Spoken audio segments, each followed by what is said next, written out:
My husband got my best friend pregnant while I was traveling and planning a surprise for him. But what I did afterward left everyone shocked. My name is Maya, and I need to tell you what happened when I came home early from what I thought was just another business trip. I had been married to David for 8 years, and my best friend Lisa had been part of our lives for even longer. I thought I knew these people better than I knew myself. I was wrong about everything. The conference in Denver ended 2 days early when the keynote speaker canceled due to illness. Instead of extending my stay like most attendees did, I decided to surprise David. We had been trying to have a baby for 3 years, and the stress was getting to both of us. I thought coming home early with good news about a potential promotion might lift his spirits. I remember feeling so excited during the 4-hour flight home. I had even stopped at the airport gift shop to buy his favorite chocolate and a bottle of wine to celebrate. The taxi ride from the airport felt endless, and I kept checking my phone, resisting the urge to text him. I wanted it to be a complete surprise. When the taxi pulled up to our house on Maple Street, I noticed several cars in the driveway that I didn't recognize. David's Honda was there, along with Lisa's white sedan, but there were at least 4 other vehicles parked along the street. My first thought was that maybe David was having some kind of work gathering, though it seemed odd he hadn't mentioned it. I paid the driver and wheeled my suitcase up the front walkway, fishing for my keys. That's when I heard the laughter and voices coming from our backyard. The sound was festive, almost party-like. I felt a little flutter of anxiety in my stomach, but I pushed it aside. Maybe David was just having friends over to watch the game. I unlocked the front door and stepped inside, immediately noticing the smell of something delicious cooking. The living room looked different somehow, tidier than usual, with fresh flowers on the coffee table. I could hear people talking and laughing in the kitchen and out on the back patio.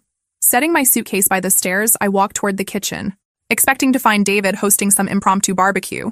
But as I got closer, I heard something that made me freeze in the hallway. A woman's voice was saying something about nursery colors, and another voice mentioned baby names. My heart started beating faster. Were David's friends talking about someone else's baby? I took a few more steps and peeked around the corner into the kitchen. What I saw made my blood run cold.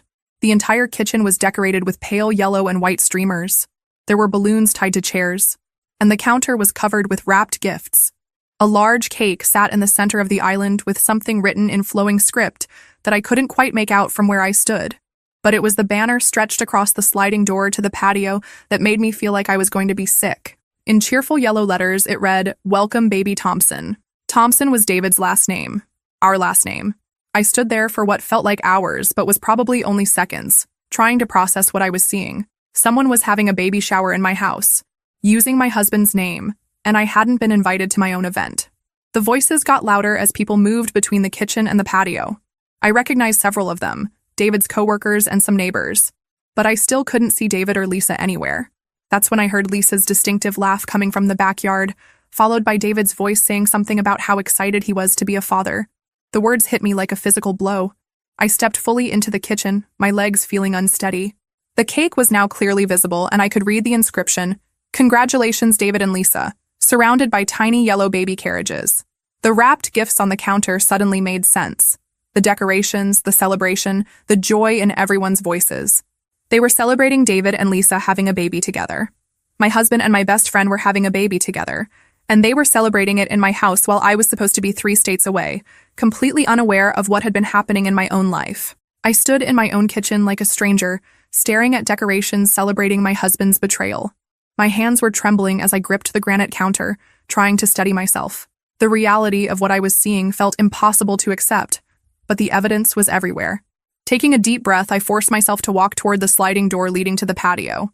I needed to see this with my own eyes, needed to confront the truth that was unfolding in my backyard. Through the glass, I could see about 20 people scattered around our patio and lawn.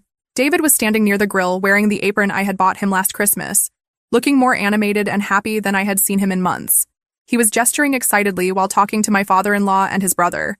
But it was Lisa who made me gasp out loud. She was sitting in one of our patio chairs, wearing a flowing yellow dress that did nothing to hide her very obviously pregnant belly. She had to be at least 6 months along, maybe more. Her hand rested protectively on her bump while she laughed at something someone had said. 6 months.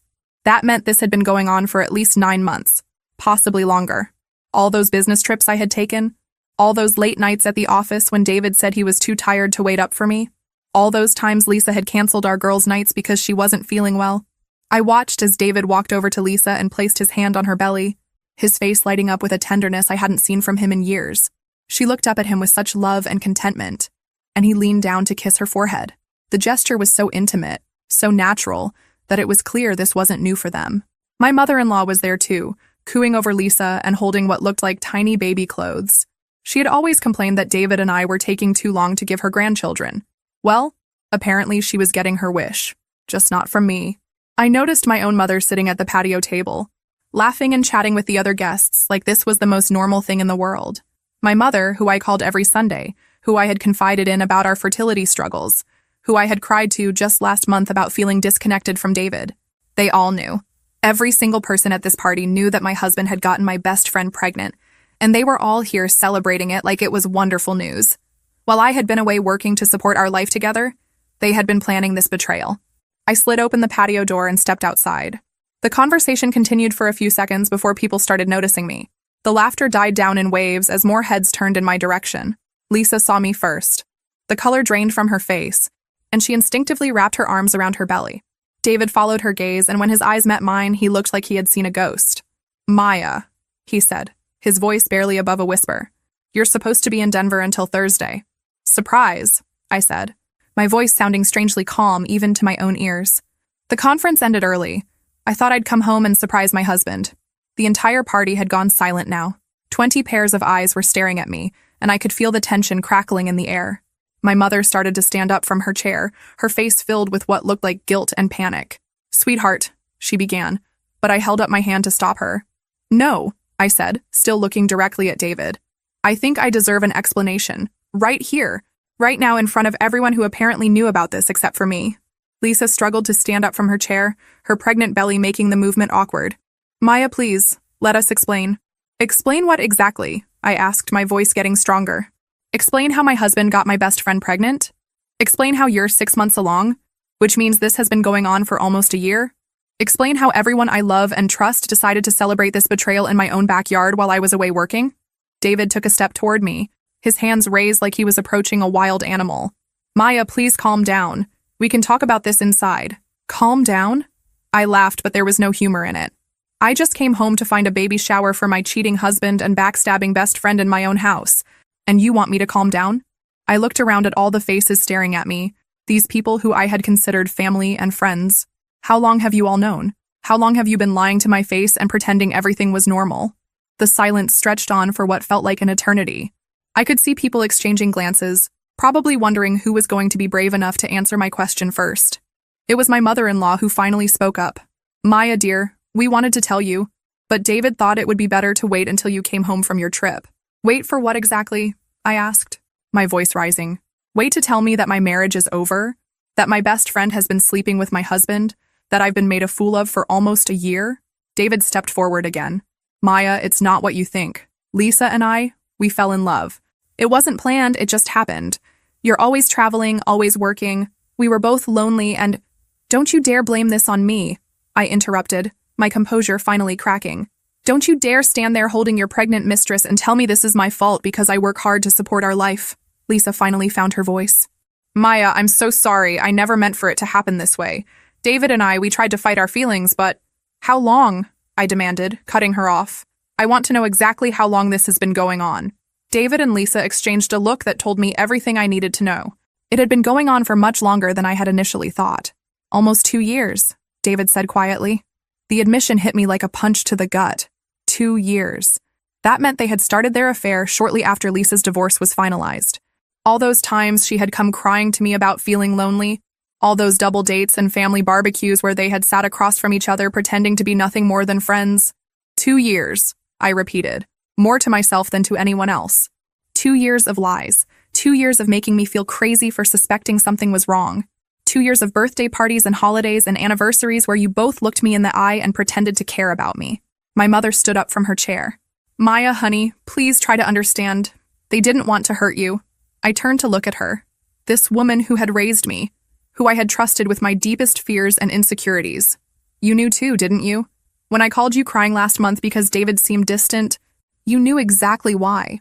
When I told you I was worried our marriage was in trouble, you knew he was already planning a future with someone else."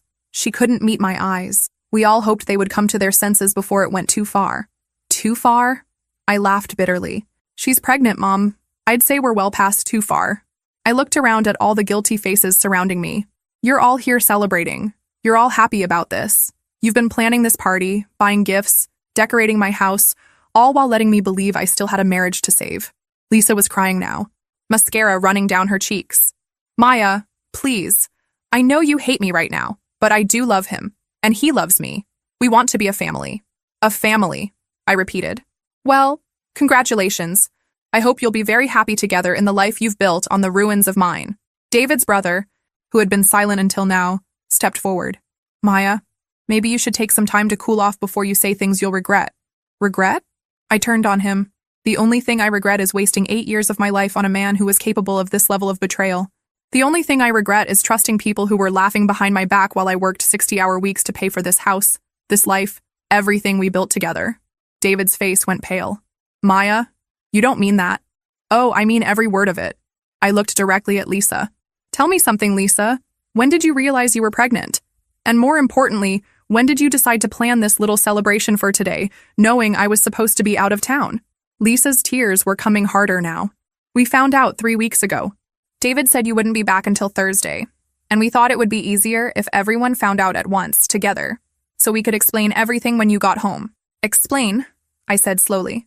You were going to explain to me that my husband knocked up my best friend, and I should just accept it because you've decided you're in love. I looked at the banner stretched across my patio, at the gifts piled on my patio table, at the cake with their names on it sitting on my counter. You used my house for this. You used my home to celebrate destroying my life. David finally seemed to find some backbone. This is my house too, Maya. We're married. Not for much longer, I said, the words coming out clearer and more certain than anything I had said in years. I want all of you out of my house, now. Take your gifts, take your decorations, take your cake, and get out. Maya, my mother said, reaching for me. Don't make any decisions while you're upset. This is a shock, but maybe if you just give it some time. I stepped away from her touch. Time for what, Mom? Time to get used to the idea that the people I trusted most in the world have been lying to me for 2 years? Time to accept that I should share my husband with his pregnant girlfriend? I looked around one last time at all of them. I want you all to remember this moment. Remember how it felt to watch me find out this way.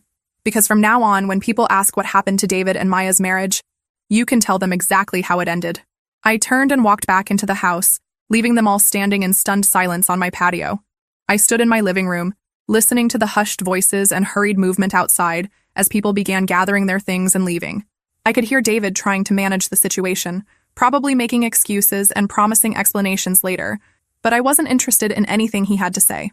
Moving mechanically, I went upstairs to our bedroom and grabbed the largest suitcase from the closet. I started throwing clothes into it, not caring about what matched or what I might need. I just needed to get out of this house before I completely fell apart. My hands were shaking as I packed, and I kept stopping to take deep breaths. 2 years. The number kept echoing in my head.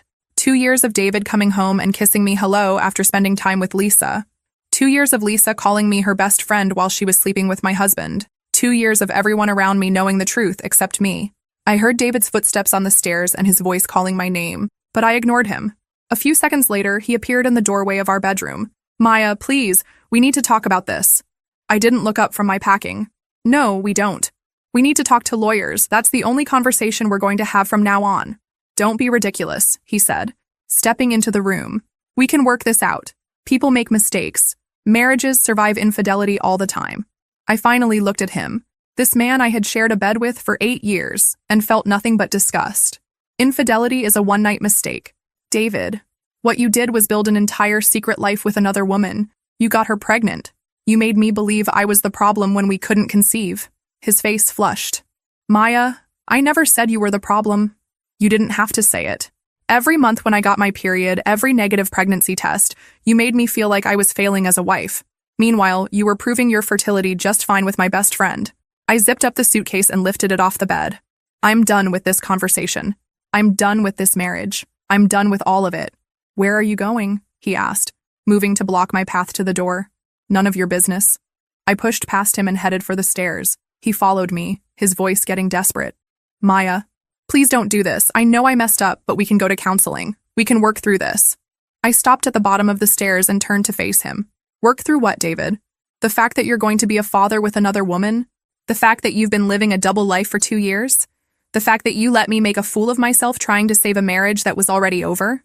I could hear voices still coming from the backyard, though much quieter now.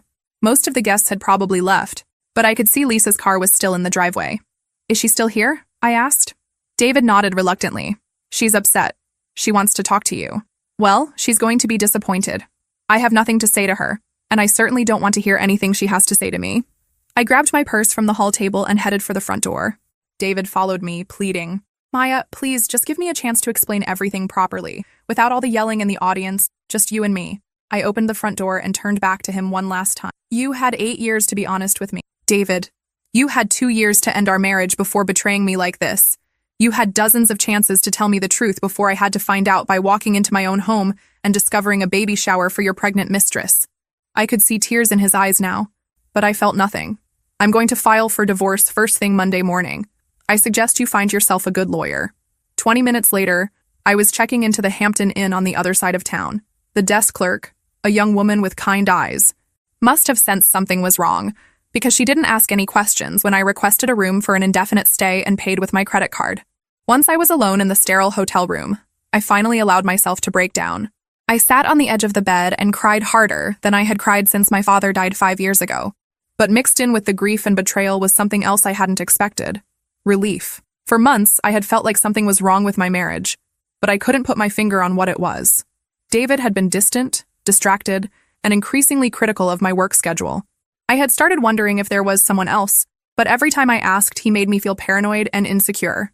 Now I knew I hadn't been paranoid at all. My instincts had been right. I pulled out my phone and scrolled through my contacts until I found the number I was looking for. 3 months ago, when I first started suspecting David might be cheating, I had quietly consulted with a divorce attorney, just to understand what my options might be. I had never followed through, choosing instead to try to work on our marriage. Now I was grateful for that conversation, because I remembered exactly what the attorney had told me about protecting my assets. Monday morning couldn't come fast enough. I had spent the entire weekend in my hotel room, ordering room service and making lists of everything I could remember about our finances. The more I thought about it, the angrier I became, not just about the betrayal, but about how David had been living off my success while building a future with someone else. At 9 o'clock sharp, I was sitting in the law office of Patricia Wong, the attorney I had consulted months earlier. She remembered our previous conversation and didn't seem surprised to see me back. I'm sorry it came to this, Maya, she said, reviewing the notes from our earlier meeting. But I'm glad you reached out to me before things got too complicated. The preliminary research we did in April is going to save us a lot of time now. That was the smartest thing I had done in months. When I first started suspecting David was cheating, I had quietly gathered copies of all our financial documents, bank statements, mortgage papers, investment accounts, even receipts for major purchases. I told myself I was just being paranoid, but deep down I think I knew I was preparing for this day.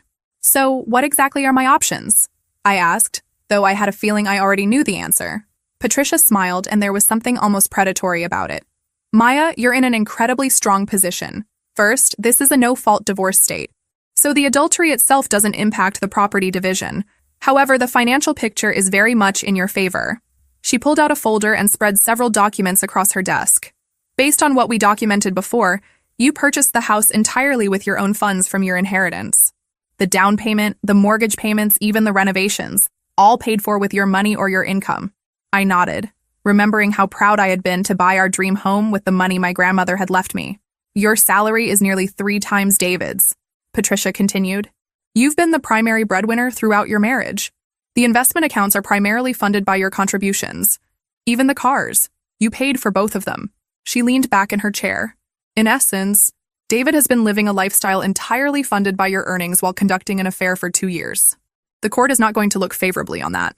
What about spousal support? I asked. Given the income disparity and the fact that you paid for virtually everything during the marriage, he might be entitled to some temporary support. However, his adultery and the fact that he's about to have a child with another woman complicates that significantly. Patricia pulled out another document. There's something else you should know. I had an investigator do some preliminary work after our first meeting. David has been using the credit card you pay for to take Lisa on dates, buy her gifts, even pay for her prenatal appointments. My jaw dropped. He used my money to fund his affair? That's exactly what he did. And that could be considered dissipation of marital assets, which means the court could order him to reimburse you for those expenses. I felt a surge of vindication. For months, David had made me feel guilty about working so much, about traveling for business, about not being home enough. Meanwhile, He had been using the money I earned to wine and dine his pregnant girlfriend. "What's the timeline for all of this?" I asked. "I can file the papers today. Given the circumstances, his adultery, the pregnancy, and the financial evidence we have, I expect this to move fairly quickly. He'll be served within 48 hours. Patricia leaned forward. "Maya, I want you to understand something. David is about to realize that the comfortable life he's been living was entirely dependent on your income. He's going to panic when he sees these papers, and he's probably going to come to you begging to work things out." "That's not going to happen," I said firmly. "I believe you, but I also want you to be prepared for him to get nasty when he realizes what he's losing. Men like David often become vindictive when their financial security is threatened." I thought about David's shocked face when I told him I was filing for divorce, how quickly he had gone from apologetic to demanding. Patricia was probably right. This was going to get ugly. "There's one more thing," Patricia said. "The house. Since you purchased it entirely with your own funds, it's your separate property. David has no legal claim to it." That news hit me harder than I expected.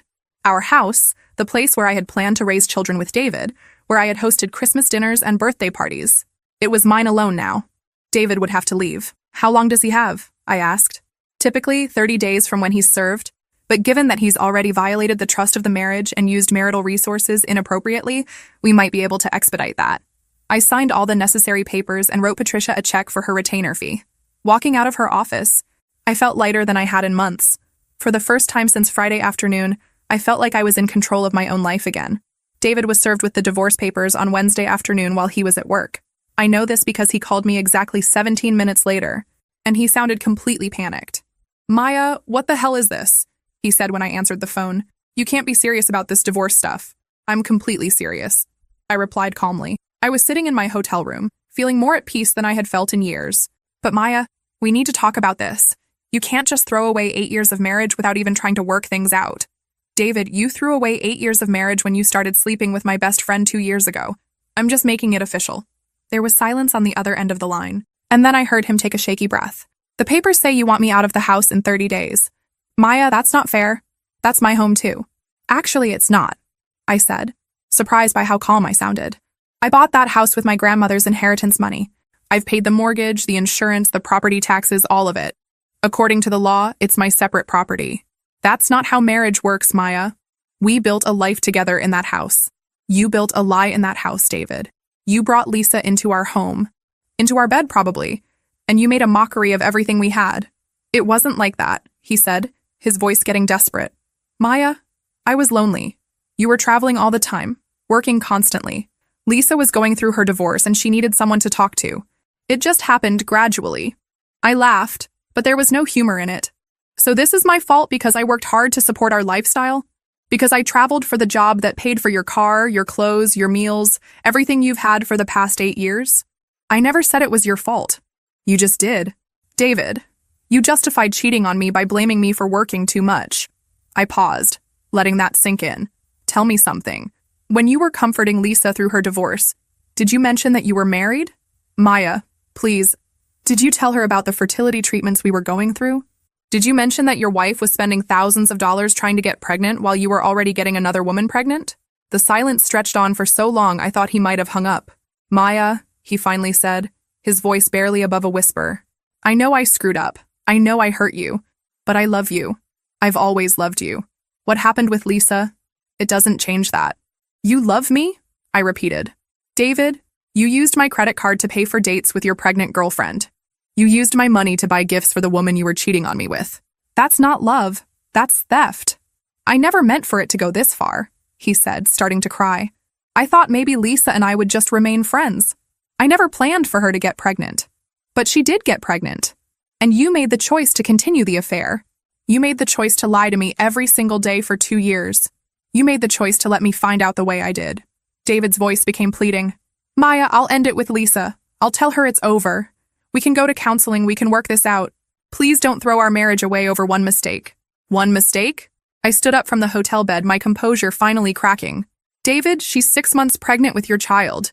You can't just end it and pretend it never happened. You're going to be a father." "I don't want to be a father with her," he said desperately. "I want to be a father with you. We can try again, we can go back to the fertility clinic." The audacity of his suggestion left me speechless for a moment.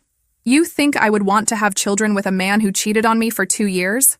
You think I would want to raise a child alongside the one you're having with my former best friend? Maya, please just think about this logically. We have history together. We have a life together. Lisa was just a mistake, a moment of weakness that got out of hand. No, David. Lisa was a choice. Every time you slept with her was a choice. Every lie you told me was a choice. Every day you let me believe our marriage was worth fighting for while you were building a future with someone else was a choice. I could hear him crying harder now, and part of me almost felt sorry for him. But then I remembered walking into my own house and seeing that banner celebrating their pregnancy.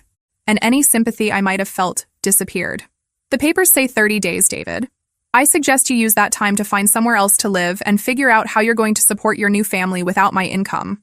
By Thursday evening, the phone call started. First it was my mother, then David's mother, followed by his brother and sister-in-law.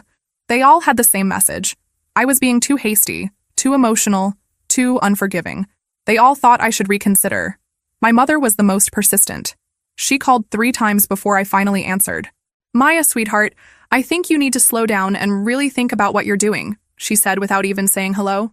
I've thought about it plenty, Mom. I've thought about it every day for the past week. But divorce? That's such a permanent solution to what might be a temporary problem.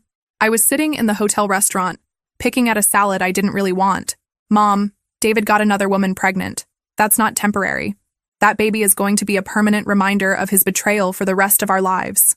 People make mistakes, Maya. Even good people sometimes make terrible choices. Good people don't conduct 2-year affairs while their wives are working to support them, I said. My voice rising enough that other diners started looking in my direction. David loves you, she insisted. He's called me 3 times today. He's devastated about losing you. He should have thought about that before he started sleeping with Lisa. My mother sighed. Maya, I know you're hurt. I know you feel betrayed. But marriage is about forgiveness. It's about working through the hard times together. Mom, did you know? I asked directly. When I called you crying last month because I felt like David was pulling away from me, did you know he was having an affair? The silence on the other end of the line told me everything I needed to know.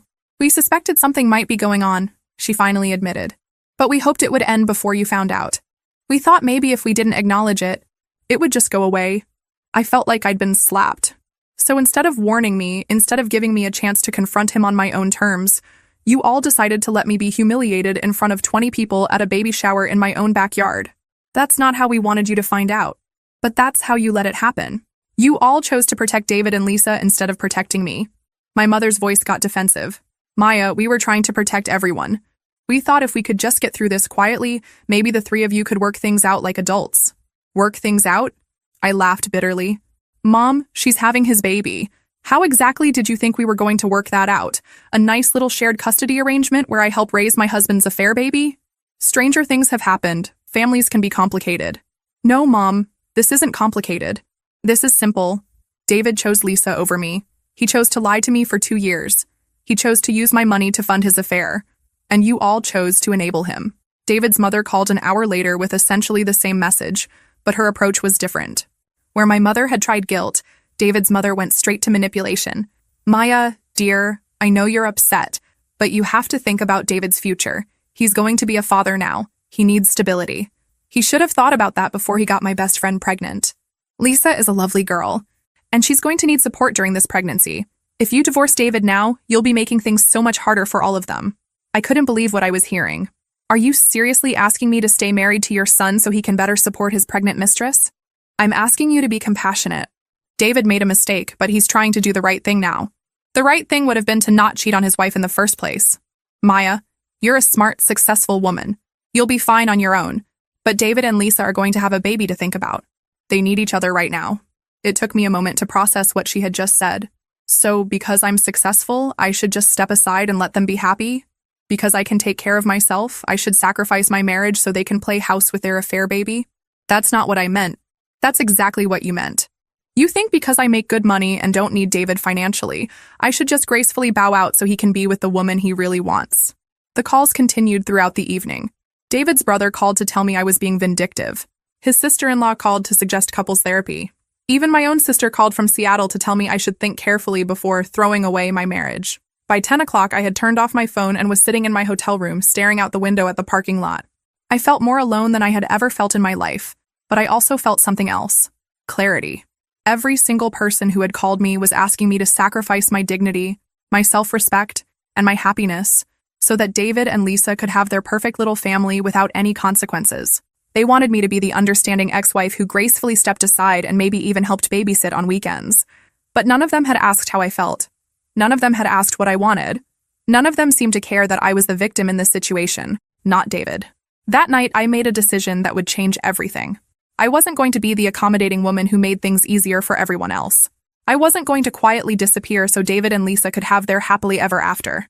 I was going to fight for what was mine, and I was going to make sure they understood exactly what they had thrown away. The divorce was finalized 6 weeks later, faster than even Patricia had predicted. David didn't contest anything, probably because his lawyer explained that fighting would only cost him money he didn't have and wouldn't change the outcome. I got the house, the investment accounts, both cars, and my retirement funds.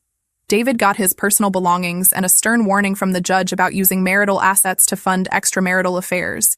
But the real consequences didn't become clear until David tried to rent an apartment. He called me on a Tuesday afternoon, 3 days before his 30-day deadline to move out of the house. His voice was strained and desperate. "Maya, I need to ask you a favor. We communicate through lawyers now, David. You know that. Please, just listen. I can't find anywhere to live. Every apartment I've applied for has been rejected because my income isn't high enough to qualify." I was sitting in my office reviewing quarterly reports, and his call was interrupting my work. "That's not my problem. Maya, please, I have nowhere to go. Lisa's apartment is too small for both of us and the baby when it comes. I just need a few more weeks to figure something out." "You've had 6 weeks to figure something out, David. What have you been doing with your time?" "I've been apartment hunting, but the rent prices in this city are insane, and with my salary alone, no one will approve me." For 8 years, David had been living in a house that cost $3,000 a month in mortgage payments, plus utilities, insurance, and property taxes. He had been driving a car with a $400 monthly payment. He had been eating at restaurants, buying clothes, taking vacations, all subsidized by my income. Now he was discovering what life looked like on a $45,000 salary in a city where the median rent for a one-bedroom apartment was $1,800 a month. "Have you tried looking in surrounding areas?" I asked, though I already knew the answer. "Maya, I can't afford to live an hour away from my job. The gas costs alone would eat up what I save on rent." "Then maybe you should have thought about that before you decided to blow up our marriage." "Don't be like this," he pleaded. "I know you hate me right now, but you're not a cruel person. I'm going to be homeless in 3 days." I felt a flash of the old sympathy, the instinct to fix his problems that had defined our entire marriage. But then I remembered walking into my house and seeing Lisa's pregnant belly, seeing my mother's guilty face, seeing all those people celebrating my humiliation. "David, for 8 years I supported you. I paid for your car, your clothes, your meals, your entertainment. I paid for the roof over your head while you were sneaking around behind my back. The only reason you could afford to take Lisa on dates was because I was paying for everything else in your life." "I know that," he said quietly. "I know I took advantage of your generosity." "It wasn't generosity, David. It was partnership. I thought we were building a life together. I thought my success was our success. But apparently, you saw it as a free ride that allowed you to pursue other women. That's not fair. What's not fair is that I've been supporting your lifestyle while you've been cheating on me. What's not fair is that you used my money to wine and dine your girlfriend while I was traveling for work to earn that money." I paused, letting that sink in. "You want to know what I think, David? I think this is the first time in your adult life that you're experiencing the real cost of your choices. And you don't like it. Maya, please, I'm begging you. Just let me stay a few more weeks." "No. You have 3 days to get your things out of my house. After that, I'm changing the locks." "Where am I supposed to go?" "I don't know, David. Maybe Lisa's parents have a couch you can sleep on.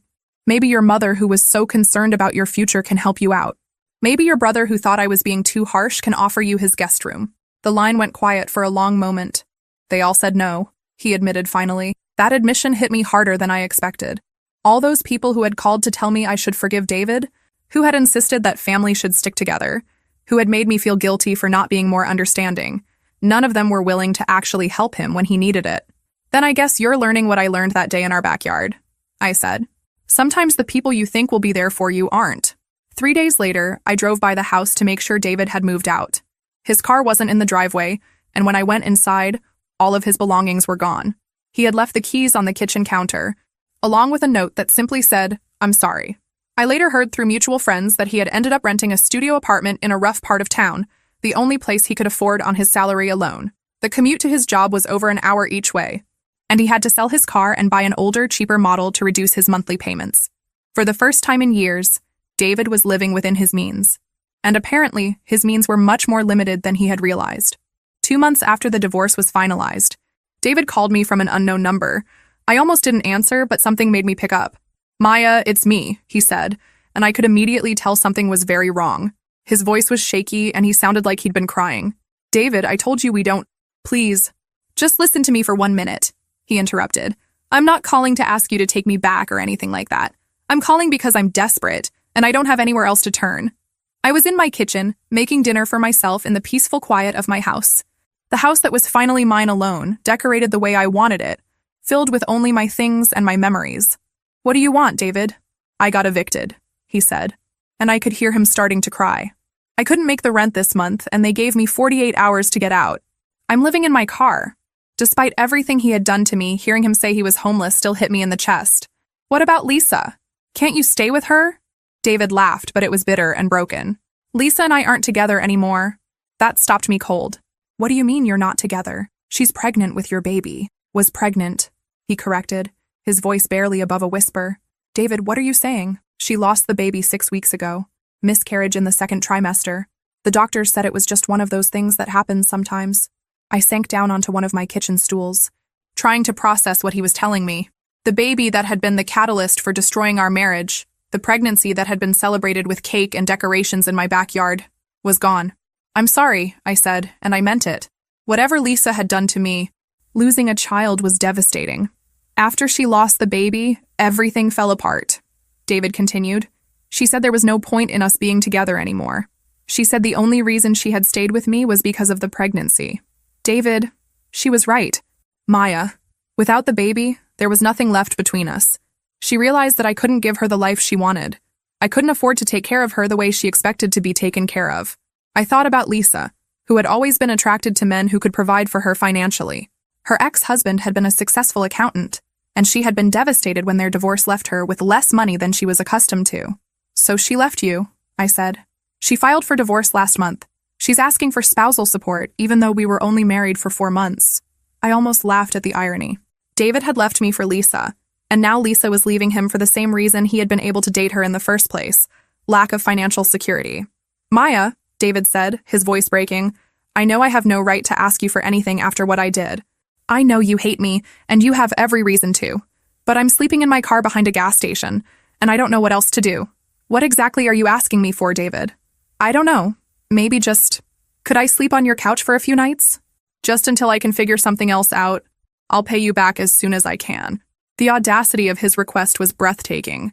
He wanted to come back to the house he had betrayed me in, the house he had brought Lisa into, the house where I had found out about their affair in the most humiliating way possible.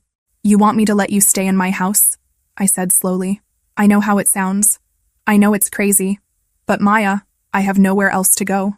No one else will help me. What about your family? Your mother who was so worried about your future? Your brother who thought I was being too harsh? I've asked them all. My mom says she doesn't have room. My brother says his wife won't allow it. My sister says it would be too awkward for the kids." So all the people who had pressured me to forgive David, who had made me feel guilty for divorcing him, who had insisted that family should stick together, none of them were willing to practice what they preached. "David, do you remember what you said to me the night I found out about the affair? When I asked you how long it had been going on? Maya, please don't. You said you were lonely because I was always working. You blamed me for your infidelity because I traveled for business. Do you remember that?" "Yes," he whispered. "Do you know why I worked so hard, David? Do you know why I traveled and put in long hours and built my career?" "To be successful," he said uncertainly. "To take care of you," I corrected. "To take care of us. Every promotion I got, every business trip I took, every late night at the office, I did it all so we could have a better life together. I worked my ass off so you could have nice things, so we could live in a beautiful house, so we could plan for our future." I could hear him crying harder now. "And while I was working to build our life together, you were using the security I provided to destroy it. You were using my success as a launching pad for your affair." "I know," he sobbed. "I know I ruined everything. I know I threw away the best thing that ever happened to me." "Yes, you did. And now you're experiencing what your life looks like without me in it. This is what your $45,000 salary actually provides, David. This is the reality you chose when you decided I wasn't enough for you." I stood up from the kitchen stool and looked around at my beautiful, peaceful home? The answer is no, David. You can't stay here. You can't come back to the life you threw away and expect me to rescue you from the consequences of your choices. 3 weeks after David called me from his car, I learned the full truth about what had happened between him and Lisa. The information came from an unexpected source, Lisa herself. I was grocery shopping on a Saturday morning when I turned down the cereal aisle and found myself face to face with her. She looked terrible, pale, thin, with dark circles under her eyes. She was clearly still recovering from the miscarriage, both physically and emotionally. For a moment, we just stared at each other. I hadn't seen her since that awful day in my backyard, and I wasn't sure what to say. Part of me wanted to turn around and walk away. But something in her expression stopped me. Maya, she said quietly, I'm glad I ran into you. I've been wanting to talk to you. I don't think we have anything to talk about, Lisa. Please, she said, stepping closer. I know you have no reason to listen to me, but there are things you need to know. Things about David that you don't know. Against my better judgment, I found myself curious. What things? Lisa looked around the busy grocery store and lowered her voice. Not here. Could we maybe get coffee? There's a lot I need to tell you. 20 minutes later, we were sitting in a small cafe downtown. Lisa ordered tea instead of coffee and wrapped her hands around the mug like she was trying to warm herself. I want to start by saying I'm sorry, she began. I know that doesn't mean much now, but I am truly sorry for what I did to you, to our friendship, to your marriage. I didn't respond. I wanted to hear what she had to say before I decided whether her apology meant anything. Maya, David lied to you about how our affair started. He told you it began 2 years ago, but that wasn't true. My stomach dropped. What do you mean? It started 3 months after my divorce was finalized. That was 3.5 years ago, Maya. Not 2 years. 3.5 years. I felt like I was going to be sick.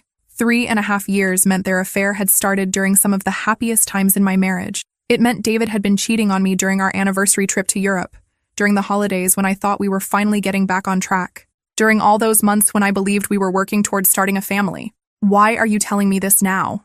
I asked. Lisa's eyes filled with tears. Because after I lost the baby, David showed me who he really is.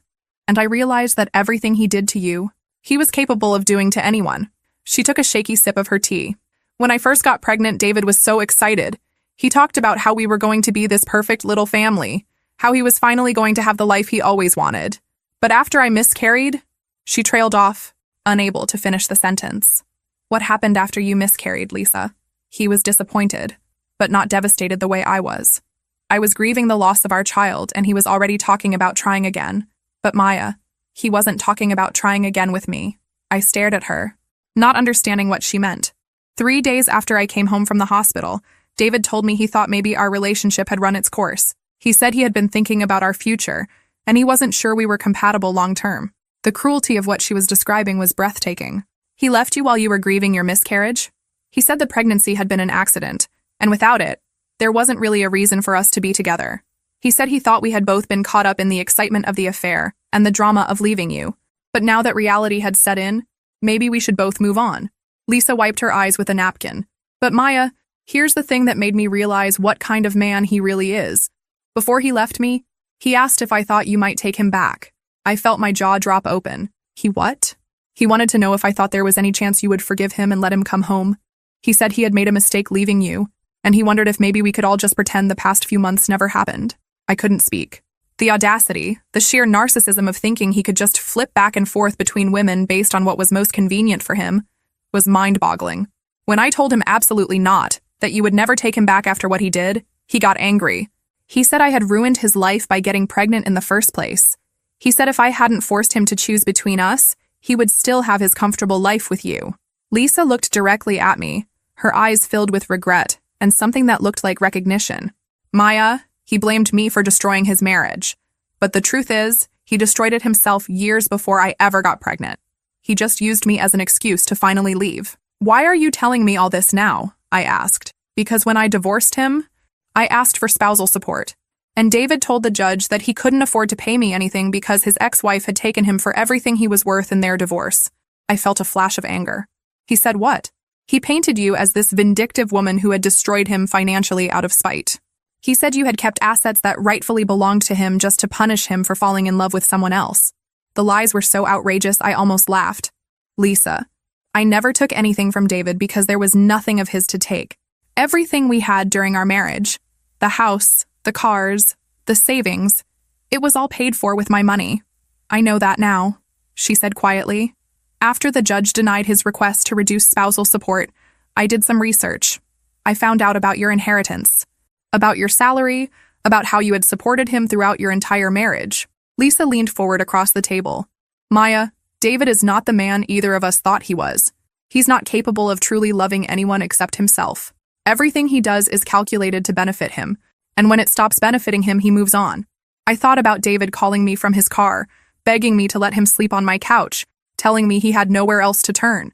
Even then, even in his desperation, he had been looking for a way to use me. What are you going to do now? I asked Lisa. I'm moving back home to live with my parents while I get back on my feet. I start a new job next month. She paused. Maya, I know I have no right to ask this, but I hope someday you can forgive me. Not for David's sake, but for your own. Carrying all this anger isn't going to hurt him. He's already moved on to whatever scheme he's planning next. It's only going to hurt you. As I drove home from the cafe, I realized Lisa was right about one thing. David had already moved on. He wasn't sitting somewhere mourning the loss of our marriage or the life we had built together. He was probably already looking for his next target, his next source of financial security and emotional validation. But I wasn't angry anymore. For the first time since that awful day in my backyard, I felt truly free. 6 months after my conversation with Lisa, I saw David one last time. I was having dinner with a colleague at a restaurant downtown when I spotted him sitting alone at the bar. He looked completely different from the man I had been married to. Thinner, older, with a defeated posture that made him seem smaller than I remembered. I almost didn't approach him, but something made me get up from my table and walk over. Maybe I needed closure, or maybe I was just curious to see how he was doing. Hello, David, I said, taking the empty bar stool next to him. He looked up from his drink, whiskey, neat, which he had never drunk during our marriage, and his face went through a series of emotions. Surprise, shame, hope, and finally resignation. Maya, he said quietly, I didn't expect to see you here. I was having dinner with a client. I saw you sitting here alone and thought I'd say hello. He gestured to his drink. Not exactly the kind of place I used to frequent, is it? I looked around. It was a decent enough restaurant, but definitely not the upscale establishments we used to go to when I was paying. How are you doing, David? He laughed, but there was no humor in it. How do you think I'm doing? I'm 42 years old, living in a studio apartment that smells like mold, driving a car that's older than my nephew. I spend my weekends at the laundromat because I can't afford a washer and dryer. I heard about the miscarriage, I said carefully. I'm sorry about that. David's face hardened. Are you? Are you really sorry? Or are you just being polite? I'm sorry about the loss of a child, yes. Whatever else happened between us, that's a tragedy. Lisa told me she ran into you. She said you two had coffee. We did. She also told me she told you some things. About when our affair actually started. I nodded, not trusting my voice to remain steady. David drained his whiskey and signaled the bartender for another. I suppose she painted me as some kind of monster. She told me the truth, David. Something you never did. The truth, he repeated bitterly.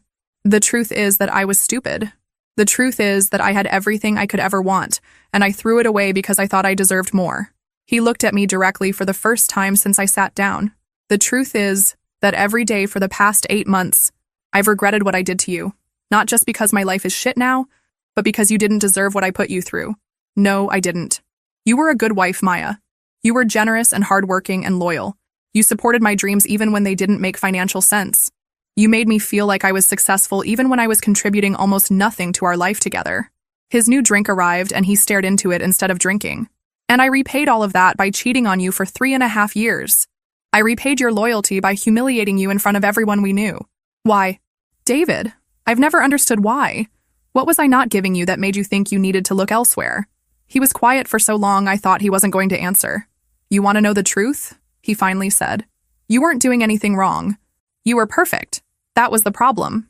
I frowned, not understanding what he meant. Maya, you made more money than me. You were more successful than me. You were smarter than me. Every day I lived with the knowledge that you could do better than me.